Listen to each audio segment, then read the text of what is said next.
The broken pride. The shattered fleet. General Zixthera stood motionless on the command deck of the dreadnought Crimson Talon, her 6 eyes fixed on the tactical display that showed the complete destruction of her once mighty fleet. The red holographic projections flickered like dying stars, each vanishing icon representing thousands of Kethvar warriors who would never return to their homeworlds. In her 3 centuries of military service, she had never witnessed such a devastating defeat. The humans had done this. These strange bipedal creatures who had barely reached beyond their own solar system just 50 cycles ago had somehow obliterated the 3rd expansion armada in less than 2 standard rotations. It was impossible, yet the evidence floated before her in the form of twisted metal and dispersed energy signatures.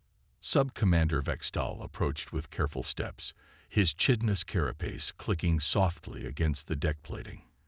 His lower arms trembled slightly as he presented the damage report on a crystalline datapad. "General, we have lost contact with 67 vessels. The human forces have withdrawn to a defensive position around their colony worlds, but they are not pursuing our remaining ships." Zixthera's primary arms flexed with suppressed rage, while her secondary appendages twitched in what any Kethvar would recognize as barely controlled fury. Not pursuing. Why do they not press their advantage? Any civilized species would finish a defeated enemy. Perhaps, Vextal suggested hesitantly, they are not as bloodthirsty as our intelligence reports indicated. The general's head turned sharply, her 6 compound eyes focusing on her subordinate with predatory intensity. Intelligence reports that called them primitive savages incapable of organized resistance. Those reports were clearly worthless. She gestured toward the tactical display with one of her upper limbs. "Look at this formation, Sub-Commander. Study the precision of their attacks." These humans coordinated a defense that would challenge even the High Command's finest strategists. The human enigma. As Zixthera reviewed the battle recordings, she found herself increasingly disturbed by what she observed. The human vessels were smaller than her dreadnoughts, less heavily armored, and according to all available data, technologically inferior. Yet they had moved with a unity of purpose that spoke of exceptional leadership and tactical awareness. More puzzling still was their behavior during the conflict. When the vengeful strike had suffered critical engine failure, leaving nearly 4,000 Kethvar crew members trapped and helpless, the humans had not delivered a killing blow. Instead, they had provided evacuation coordinates and maintained a protective perimeter while escape pods launched. Such mercy toward enemies was unknown in Kethvar military doctrine. "General," Communications Officer Tavas called from her station, her voice tight with confusion. "We are receiving a transmission from the human fleet. They are requesting to speak with you directly." Zixthera felt her respiratory vents flare with indignation. "They dare to contact me after this humiliation. What terms do they demand for our surrender?" "Actually, General," Tavas replied, manipulating her console with nervous precision, "they are not demanding surrender. They are requesting a diplomatic discussion."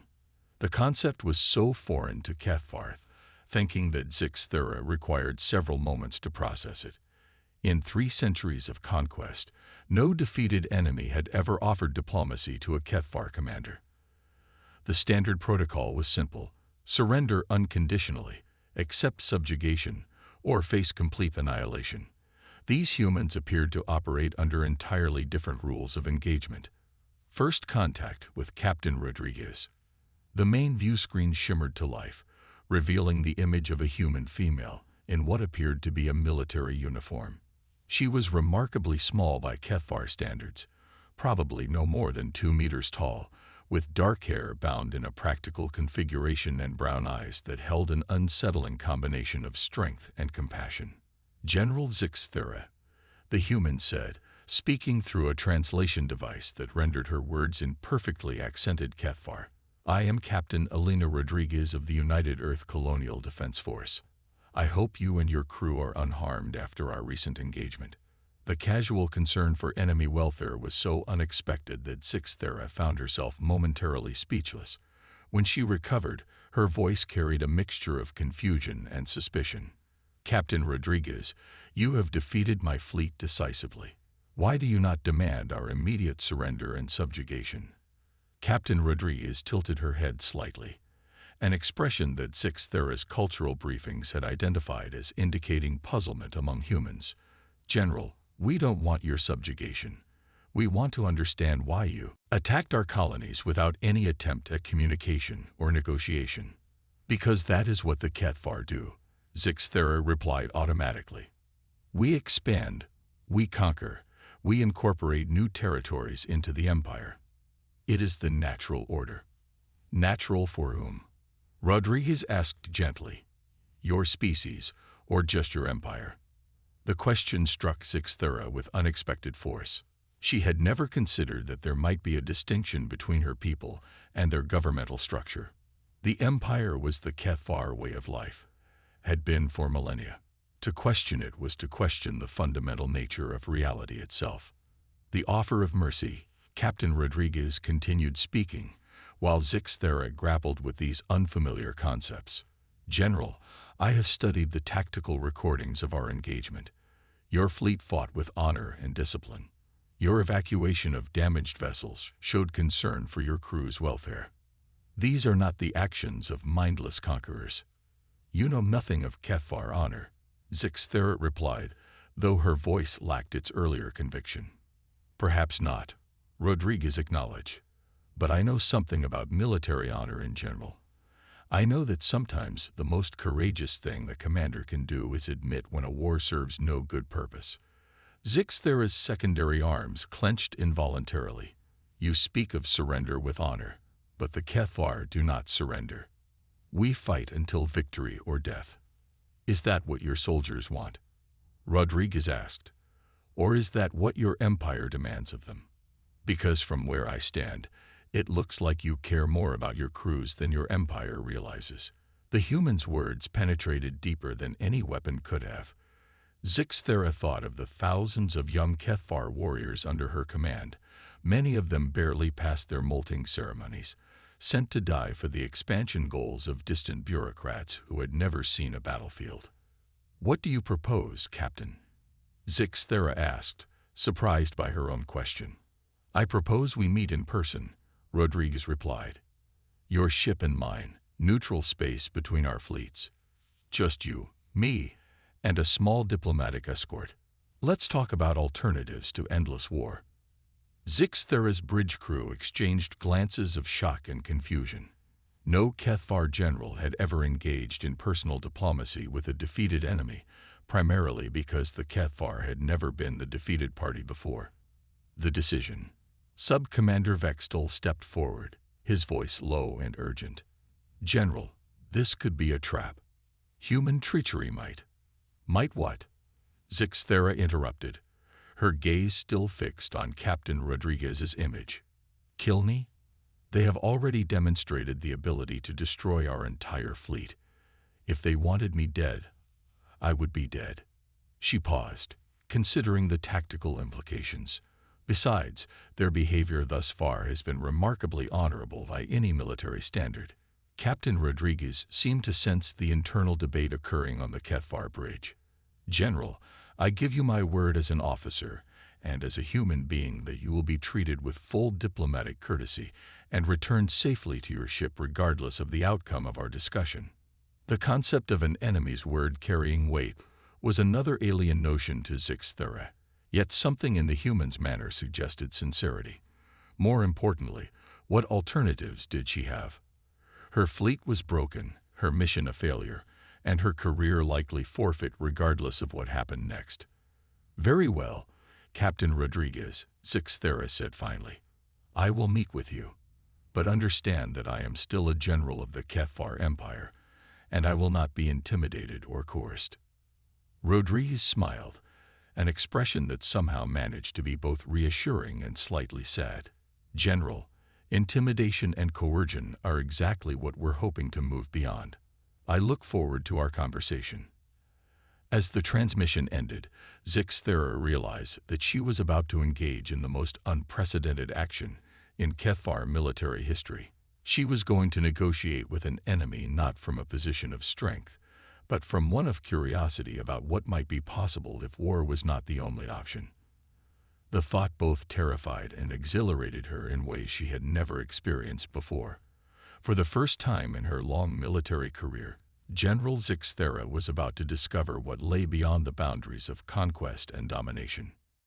Preparation for the unknown. As Zixthera prepared for the diplomatic meeting, she found herself questioning assumptions that had guided her entire life. The humans had shown mercy, offered negotiation, and treated their enemies with a respect that was utterly foreign to Kethvar military doctrine.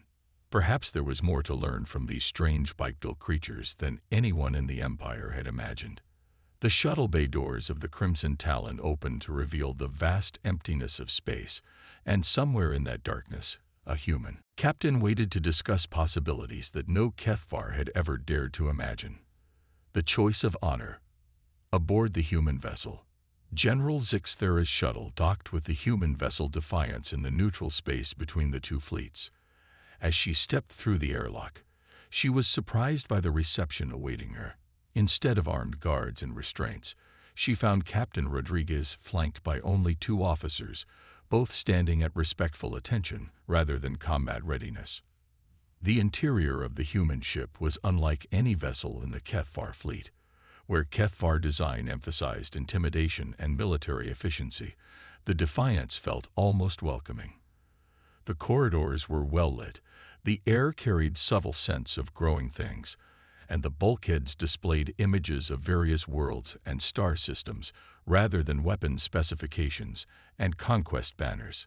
"Welcome aboard, General," Captain Rodriguez said, extending her hand in what Zixthera recognized as a human greeting gesture. "I hope your journey was comfortable." Zixthera stared at the offered hand for a moment before carefully extending one of her own limbs to clasp it briefly. The human's grip was firm but not aggressive, another small gesture that challenged her expectations. "Your ship is not what I anticipated, Captain." "What did you expect?" Rodriguez asked as they walked toward what appeared to be a conference room. "Weapons, trophies of conquest, symbols of military dominance," Zixthera replied honestly. "This feels more like a vessel for exploration than warfare." Captain Rodriguez paused at an observation deck, gesturing toward a large viewport that showed the stars beyond. "That's because exploration is what we prefer, General. We only built ships like the Defiance after your empire made it clear that peaceful contact wasn't possible." The Conference of Understanding. The conference room was spacious enough to accommodate Zixthera's larger frame comfortably, with a chair that had clearly been designed specifically for Kethvar physiology. The attention to her needs was another unexpected courtesy that left her increasingly off balance. "General," Captain Rodriguez began, settling into her own chair across the polished table, "before we discuss military matters, I'd like to understand something. In all our encounters with Kethvar forces, we've observed discipline, tactical competence, and genuine concern for crew welfare. These are the qualities of honorable soldiers, not mindless conquerors." Zixthera's 6 eyes focused intently on the human captain. "Honor is doing one's duty to the Empire. The Empire demands expansion. Therefore, expansion is honorable. But what if the Empire is wrong?" Rodriguez asked quietly. The question hung in the air like an explosive device. In Kethvar society, questioning the Empire's fundamental directives was not merely treasonous. It was literally unthinkable. The Empire was civilization itself, the natural order of the universe made manifest. "The Empire cannot be wrong," Zixthera said, though her voice lacked conviction. "The Empire has guided the Kethvar for 10,000 cycles.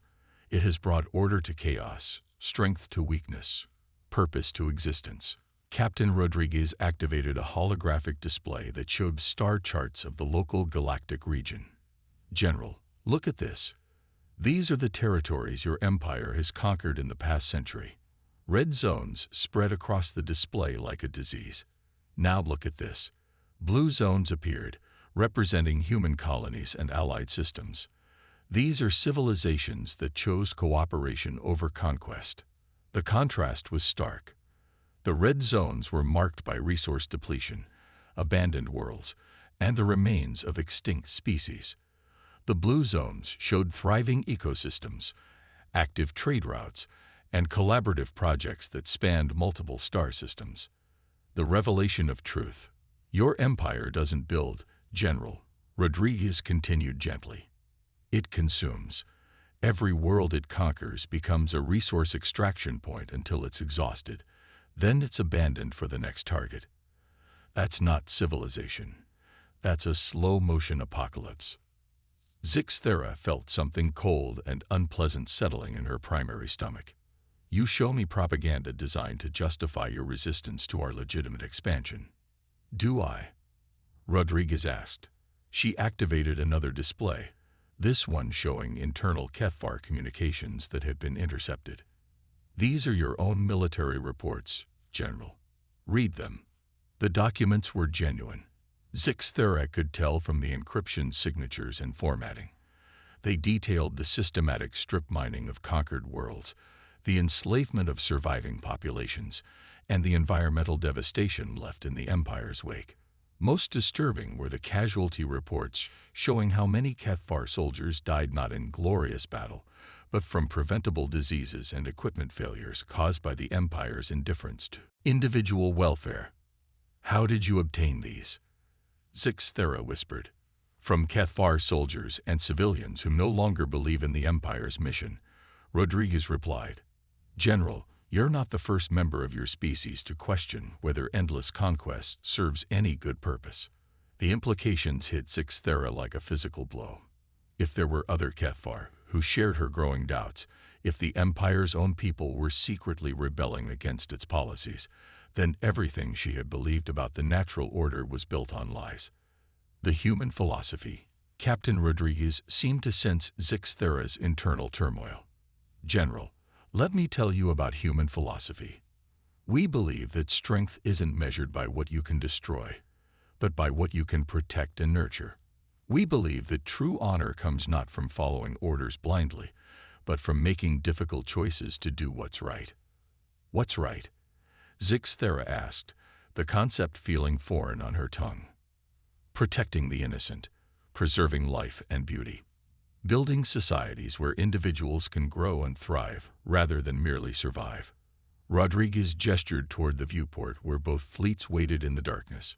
Your soldiers fought bravely, General, but they fought for a system that treats them as expendable resources. What if they could fight for something that valued them as individuals? Zixthera thought of Sub-Commander Vextel, barely past his second molting, eager to prove himself worthy of promotion. She thought of Communications Officer Tavas, whose clutchmates had died in the brutal training academies that winnowed Kethvar youth down to the most ruthlessly competitive survivors. She thought of thousands of young warriors who had never known a world where cooperation was valued over domination. What are you proposing, Captain? Zixthera asked. The offer of alliance. Rodriguez leaned forward, her expression intense but hopeful. I'm proposing that you and your fleet join us, General. Not as conquered subjects, but as allies in building something better than either of our species could achieve alone. Join you? Zixthera's voice carried complete bewilderment. You would trust former enemies with such an alliance. We would trust individuals who have demonstrated honor and courage, Rodriguez corrected. You evacuated damaged ships at personal risk. You accepted this meeting despite having no guarantee of your safety. You've shown more genuine concern for your people's welfare than their own empire has. The human captain activated one more display, this one showing technical specifications for advanced technologies. These are some of the innovations that emerge from cooperative research between human scientists and our alien allies. Medical advances that extend lifespans across multiple species, agricultural techniques that can restore devastated ecosystems, energy systems that work with natural processes rather than against them. Zixthera studied the data with growing amazement. The technologies were centuries ahead of anything in the Kethvar Empire's arsenal, yet they focused on creation and healing rather than destruction. This is what becomes possible when different species work together instead of trying to dominate each other. The moment of decision. General, Rodriguez said quietly, I'm offering you a choice that no Kethvar commander has ever been given before. You can return to your empire and report your failure, knowing that you and your officers will likely face execution for incompetence. Or you can stay here and help us build something unprecedented, a multispecies alliance based on mutual respect and shared prosperity. Zixthera sat in silence for long minutes, her six eyes unfocused as she processed the magnitude of what was being offered. Everything she had believed about strength, honor, and the natural order was being challenged by this small human who spoke of cooperation as if it were actually possible. My crew, she said finally. What of my crew? They would be welcome if they choose to stay, Rodriguez replied. But the choice must be freely made by each individual. We don't accept forced conversions or coerced loyalty. Another alien concept. In the Kethvar Empire, individual choice was subordinated to military necessity and imperial directive. The idea that common soldiers could choose their own destinies was revolutionary. And if I refuse your offer? Zixthera asked. Then you return to your ship with our thanks for an honorable conversation, and we'll make arrangements for your safe passage back to Kethvar space, Rodriguez said simply. The genuine nature of the offer was perhaps the most convincing argument of all. These humans were willing to let a defeated enemy leave freely, carrying knowledge of human capabilities and weaknesses. Such trust was either supreme confidence or supreme naivety, and Zixthera was beginning to suspect it was the former. The broadcast. Decision. Captain Rodriguez, Zixthera said, her voice steadying as she reached her decision. I accept your alliance, but I want to make one addition to your proposal. What's that, General? I want to broadcast my decision to the Kethvar Empire. Not just to my fleet, but to every Kethvar world and station. Zixthera's six eyes blazed with newfound determination. I want every member of my species to know that there is an alternative to endless conquest. That honor can be found in cooperation rather than domination. Rodriguez smiled, and for the first time, Zixthera understood that the expression represented genuine joy rather than predatory satisfaction. General, I think that's exactly what this galaxy needs to hear. The historic transmission. Within hours, transmission arrays on both fleets were coordinated to penetrate deep into Kethvar space. The broadcast would reach not just military installations, but civilian populations who had never been allowed to hear alternatives to the Empire's propaganda. General Zixthera stood before the recording devices, her posture straight, but no longer rigidly military. Beside her, Captain Rodriguez waited as a symbol of the alliance they were announcing to the galaxy. I am General Zixthera of the 3rd Expansion Armada, she began, her voice carrying across the light years to her homeworlds. I speak to you not as a conquered enemy, but as a Kethvar who has discovered that there are forms of strength greater than the ability to destroy. She gestured toward Captain Rodriguez. The humans defeated our fleet not through superior firepower, but through superior wisdom. They showed mercy to defeated enemies, offered cooperation instead of domination, and demonstrated that different species can achieve more together than any can accomplish alone. The words that followed would be studied by historians for generations.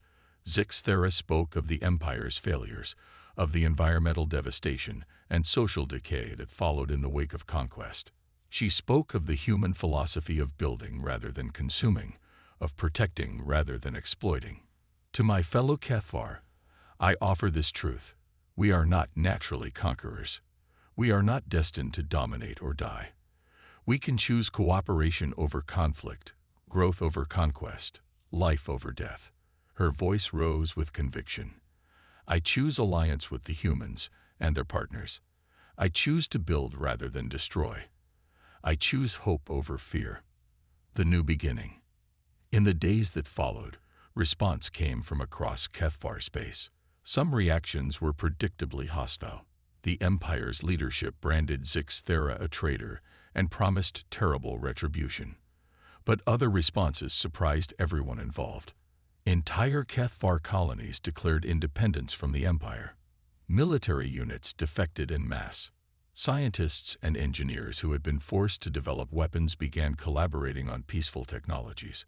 The rebellion that Sixth Era's broadcast sparked was not violent. It was philosophical. Kethvar across the galaxy simply stopped believing that conquest was their natural destiny and began exploring what they might become if given the freedom to choose their own paths. Captain Rodriguez found Sixth Era in the observation deck of the Defiance, watching as ships from multiple species worked together to establish the first integrated research station in this sector of space. "Any regrets, General?" Rodriguez asked. Sixth Era's six eyes reflected the light of distant stars as she considered the question. "I regret that it took defeat to teach me wisdom, Captain. But I do not regret the choice itself." She paused, watching as a Kethvar engineering team worked alongside human scientists to design new agricultural systems. "For the first time in my life, I see my people building something instead of destroying it. That is worth any price." Epilogue. The galaxy transformed. Years later, historians would mark General Sixth Era's surrender as the moment when the galaxy began to change from a collection of competing empires into something unprecedented.